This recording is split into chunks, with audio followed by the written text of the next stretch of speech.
the most insane weight loss method in history.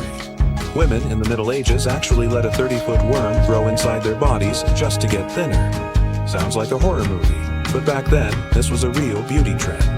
Women in the Victorian era were also interested in losing weight.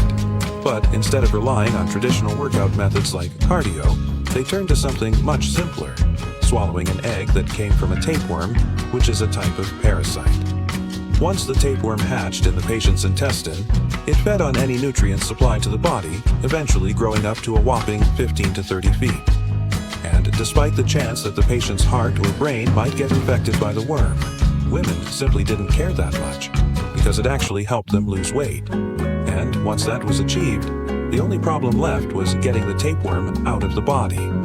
First, a doctor made the patient starve for a good amount of time along with the tapeworm and lured the worm out through her mouth with the smell of food. Second, the patient was placed in water heated to body temperature, so the worm could crawl out through the other end. Lastly, instead of waiting for it to come out, the doctor made the patient swallow a luring device to catch the worm inside.